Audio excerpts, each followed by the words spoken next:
yang berlaku pada hari ini ialah ada di kalangan kita yang telah pun mengambil vaksin, terpaksa ambil vaksin.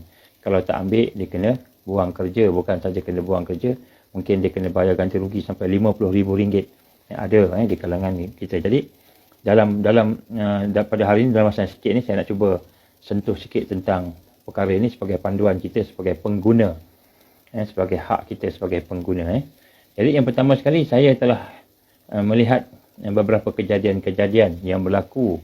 Kita pun tahulah banyak perkara-perkara yang berlaku. Contohnya ada satu orang ni, dia menulis dan dia telah kumpulkan beberapa kejadian-kejadian kematian yang disebabkan oleh injection daripada suntikan vaksin lah. Tapi apa yang digambarkan oleh pihak hospital bukan daripada vaksin. Jadi sebab lain, contohnya seorang anggota bomber 14 Mac seorang anggota bomber bertugas di Kuantan terkena serangan jantung. Jadi semua ni meninggal dunia selepas sehari ataupun 2 hari ataupun seminggu ataupun mungkin sebulan setelah dia ambil vaksin. Jadi setakat ini tidak ada seorang pun yang boleh menuntut apa-apa. Walaupun kerajaan kata RM50,000 hingga RM500,000 diperuntukkan untuk pampasan tuntutan dan sebagainya. Jadi setakat ini tak ada. Sedangkan yang digambarkan pada kita ramai juga yang meninggal dunia sebab mengambil dosage vaksin ini. Antaranya seorang bomber di Kuantan 14 Mac meninggal dunia, dikatakan jantung. 17 Mac seorang petugas kesihatan di Hospital Pulau Pinang meninggal dunia, dikatakan jantung juga setelah ambil vaksin. 22 Mac seorang petugas kesihatan di Kanga Perlis juga akhirnya meninggal dunia. 22 Mac. Kemudian 8 April seorang anggota polis di IPD Tanjung kena serangan jantung, tapi selepas itu stabil, tidak meninggal dunia lah. Dan kemudian selepas itu 16 April seorang anggota polis wanita di Kajang, tempat kami ni, dilaporkan jantung juga lepas vaksin, kemudian meninggal dunia. Lepas tu ada beberapa lagi lah, kita kata orang-orang yang meninggal dunia yang kita tahu disebabkan oleh vaksin. Keluarga dia kata, kawan dia kata, tapi bila sebut dengan hospital, dia kata bukan sebab vaksin, sebab jantung, sebab sebagainya. Dan sebab itulah pada hari ini saya nak cuba, setelah bincang, setelah soalan ini diajukan kepada saya dan kepada kawan-kawan, jadi saya nak bincang, nak bagi pandangan-pandangan, panduan. Macam mana nak buat? Terutamanya frontliner yang terpaksa ambil vaksin. Sebab mungkin atas alasan tugasan sebagai frontliner kena ambil vaksin. Jadi kalau tak ambil mungkin akan membahayakan ke apa. Ini diberi alasan begitulah. Jadi kita nak tengok apakah yang fakta-fakta penting. Yang pertama tuan-tuan, yang kita bimbang, nombor satu, kita ada tiga perkara lah yang saya catat di sini, yang mana kita bimbang berkenaan dengan suntikan vaksin ini. Yang pertama sekali, ada unsur-unsur kecuaian dalam perubatan. Disebut medical negligence. Medical negligence maknanya mungkin orang itu disuntik dalam keadaan dia ni tidak layak untuk disuntik. Mungkin dia disuntik dalam keadaan dia berpenyakit yang kronik dan sebagainya. Jadi kemungkinan besar ada medical negligence di situ. Maka kalau sekiranya berlaku medical negligence, maka itu akan termasuk dalam kategori jenayah. Kategori jenayah. Ini di bawah peruntukan undang-undang kita. Jadi kita lihat di sini bahawa yang kita bimbangkan pertama ialah medical negligence. Maknanya kecuaian dalam perubatan dan rawatan tadi. Maknanya sebelum diambil seseorang itu tidak dicek kesihatan dia. Dia ni layak tak layak. Adakah dia ni akan ada efek, akan ada kesan yang boleh membahayakan dia. Ini nombor satu. Yang kedua, yang kita bimbangkan ialah apabila pengambilan vaksin ini, ialah apabila ada unsur-unsur adverse effect yang melampau. Yang melampau, yang menyebabkan kecederaan kronik, seperti cacat yang kekal, malahan kematian. Banyak lagi lah. Ada orang mengadu sakit-sakit. Ada yang sakitnya kecil, ada yang sakitnya besar.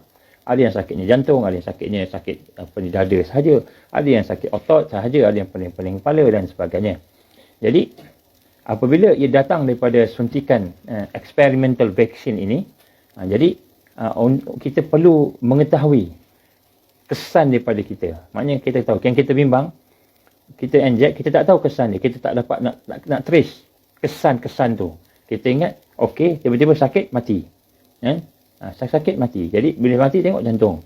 Contoh. Jadi kita nak kena ada Ini kita bimbang, kita tak tahu, tak boleh trace. Kita dah kena injek, ini kepada orang yang dah kena injek lah. Yang ketiga, ialah yang kita bimbangkan ialah apabila telah ada kesan-kesan yang sampingan, adverse effect tadi, ataupun mungkin kesan-kesan kematian tadi, oleh kerana kita tidak berhati-hati dan tidak betul-betul menjaga, maka kita tak boleh nak buat tuntutan. Ada satu keluarga di Johor, saya dapat maklumat lah. Dia bertanya saya, mak ayah dia bertanya kepada saya, boleh tak dia nak buat tuntutan anaknya meninggal dunia setelah ambil vaksin. Dia sebut begitu, anak meninggal dunia setelah mengambil vaksin, boleh tak ambil tuntutan? Saya kata, saya sendiri pun tak pasti macam mana kita nak ambil tuntutan. Macam mana kita nak tahu yang itu daripada vaksin, ataupun macam mana kita nak tahu itu medical negligence, ataupun macam mana nak tahu kita ni memang benda tu simptom daripada sekarang, bukan simptom daripada sebelum-sebelumnya. Maka di sini saya ingin mencadangkan kepada tuan-tuan, tolong ambil perhatian. Ada beberapa cadangan di sini untuk kita mengelakkan perkara yang saya sebut tadi. Yang pertama sekali, langkah-langkah ini wajib diambil bagi mereka yang akan ambil vaksin, sama ada frontliner ataupun siapa-siapa sahaja, orang tua, mak ayah kita. Sebab sekarang ni mungkin mak ayah kita pun ada yang disuruh ambil vaksin dan sebagainya. Maka kita ada dua kategori manusia. Yang pertama sekali, untuk kategori mereka yang nak ambil vaksin tetapi belum disuntik. Belum disuntik lagi. Jadi sebelum disuntik, maknanya belum disuntik, belum ambil dos pertama. Baik, yang pertama sekali, tuan-tuan puan-puan, wajib buat full medical check-up. Wajib saya sebut. Kenapa wajib? Sebab kita nak menyelesaikan tiga kebimbangan tadi. Tiga kebimbangan saya sebut tadi. Untuk menyelesaikan yang pertama sekali, ini cadangan daripada lawyer dan peguam. Peguam kita lah. Dan juga ada 2-3 orang saya rujuk pada mereka. Dan saya juga berbincang. Dan yang pertama sekali, bukan report polis. Yang pertama sekali ialah kita buat full medical check-up. Diri kita secepat mungkin. Full medical check-up. Maksudnya medical check-up sepenuh, secepat mungkin sebelum mengambil suntikan. Ini bagi mereka yang belum ambil suntikan. Betul. Kalau boleh tak ambil. Tapi saya sebut ni bagi orang yang kena ambil. Yang kena ambil. Yang tak ambil boleh elak lah. Saya tak nak cerita lah apa yang ada kat dalamnya tu. Tapi nak sebut yang boleh elak. Tapi kalau tak boleh elak, ataupun kita terpaksa ambil, tapi sebelum ambil, make sure kita ada full medical check-up. Sebab tu saya minta tuan-tuan perempuan yang yang terpaksa ambil vaksin ini, tolonglah buat medical check-up, full medical check-up. Dan kemudian minta dan buatlah ASAP, as soon as possible, secepat mungkin. Minta private hospital itu list down, senaraikan secara detail apa penyakit yang ada pada kita. Ini sebelum ambil suntikan. Apa yang ada. Jika kita sihat, kita minta doktor, dan terutamanya private hospital, terutamanya, buat satu deklarasi, bahawa saya sihat dan saya tidak ada apa-apa penyakit, underlying illness, penyakit-penyakit yang critical. Penyakit-penyakit yang boleh membawa maut. Jadi, medical check-up buat, tengok, sihat. Tidak ada jantung, tidak ada darah tinggi, tidak ada diabetes. Kalau ada pun tidaklah hebat mana. Maknanya benda ni kontrol. Boleh dikawal. Yang pertama. Ini bagi mereka yang belum disuntik. Tapi nak kena suntik, tapi belum kena suntik. Yang kedua, bagi mereka yang telah mengambil suntikan.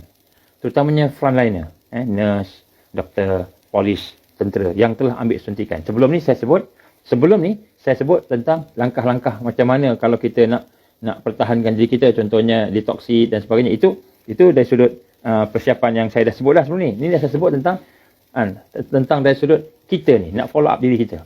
Yang pertama sekali, bagi frontliner ataupun mereka yang sudah ambil suntikan yang pertama ataupun suntikan yang kedua, maka sekali lagi wajib buat medical check-up secepat mungkin. Maknanya kalau kita dah terambil satu jab, satu suntikan yang pertama atau yang kedua, pertama dan kedua, wajib buat medical check-up. Kenapa kita kena wajib buat medical check-up? Kerana kita nak pastikan yang pertama sekali kesihatan kita, tahap kesihatan kita. Ini bagi mereka yang dah ambil, yang belum ambil itu kena ambil. Siapa nak ambil vaksin mesti ambil medical check-up. Itu secara ringkas. Jadi bagi mereka yang dah ambil pun kena ambil juga.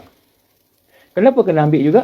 Sebab kita nak, tahap pertama, kita nak tahu kita ni ada tak penyakit jantung, ada tak penyakit-penyakit yang lain. Sebab daripada pengalaman-pengalaman yang kita hadapi, sebenarnya kita bimbang, terutamanya mRNA punya vaksin, contohnya, kita bimbang. Dia akan trigger sekiranya apa yang digambarkan oleh doktor, trigger pada masa-masa yang akan datang. Jadi kalau tak ada, yang trigger tu ialah dia lah. Kan? Baik. Jadi kita ambil untuk menjelaskan bahawa kita ni mengisytiharkan bahawa saya adalah sihat tanpa ada penyakit-penyakit kritikal. Dan semasa pemeriksaan itu, kita pantau pula, oleh kerana kita telah disuntik, kita pantau simptom. Maknanya selepas kita suntik itu kita pantau. Kalau boleh kita ambil rekod tarikh kita dicucuk. Tarikh kita disuntik tu. Tempat disuntik, siapa doktornya, siapa nurse-nya dan apa jenis vaksin. Vaksin dari Pfizer ke, mRNA ke, dari Sinovac China ke, daripada Johnson & Johnson ke, vaksin jenis apa. Siapa ambil tarikh, kita tulis, catat. Dan kemudian kita buat journal. Kita tulis simptom, diary.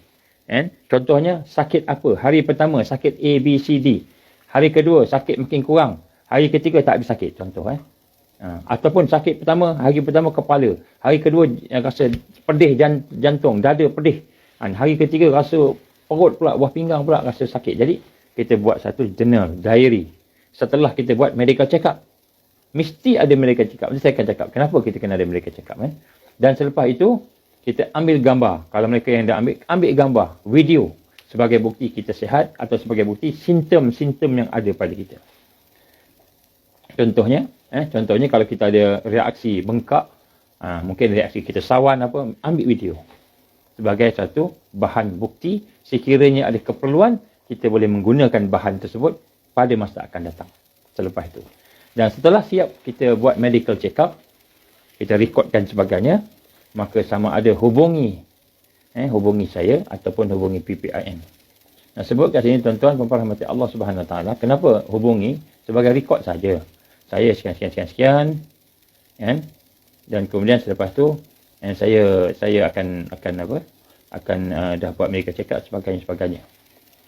Jadi ini adalah perkara yang kita nak nanti kan? Apabila kita telah ada maklumat itu, insya-Allah sekiranya berlaku side effect yang besar, adverse effect yang besar, sekiranya berlaku.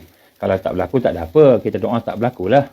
Kita doa tak berlaku, kita doa semua baik, elok kan. Tapi sekiranya berlaku, maka kita dah ada rekod dah, medical check up dah ada dah. Medical check up dah ada, dan kemudian kita dah ada journal dah. Jadi perkara ini boleh dijadikan sebagai satu bahan untuk rawatan susulan. Kalau kita sakit, nak rawatan susulan macam mana, kita dah ada dah journal dia. Dan doktor dah tahu dah medical check up kita macam kita memang sebenarnya tidak ada simptom-simptom sekian contoh. Jadi doktor boleh membantu kita lah untuk nak follow up susulan tadi. Dan kalaulah katakan kita ingin buat tuntutan, kita dah ada dah bukti-buktinya yang menunjukkan bahawa kita ni memang begini dengan medical check up kita. Sebab sekarang ni, masalah sekarang ni ialah apabila seseorang itu telah mengambil suntikan dan kemudian berlaku side effect pada dia, dan berlaku jantung pada dia, berlaku darah tinggi pada dia, atau mungkin meninggal dunia, kita tak tahu adakah dia betul-betul meninggal dunia sebab jantung atau meninggal dunia sebab memang daripada suntikan. Kita tak tahu. Jadi sebab tu kena buat medical check up. Sebaik-baiknya, setelah kita melakukan medical check up itu, maka kita boleh buat akuan sumpah. Akuan sumpah ini kalau betul. Jangan buat lapor polis lagi. Jangan buat report polis lagi. Kecuali setelah kita sakit. Setelah sakit, setelah ada kesan, boleh buat laporan polis. Pergi ke polis, bersama-sama dengan medical check up kita. Kita kata, saya sekian, saya telah mendapatkan suntikan sekian. Saya akan cakap macam mana cara buat, saya akan cuba ni. Kemudian kita dengan backup daripada medical check up, kita melaporkan. Dan sekiranya kesan ini bertambah besar, maka kita boleh merancang untuk buat tuntutan melalui peguam. InsyaAllah kita ada peguam-peguam yang boleh membantu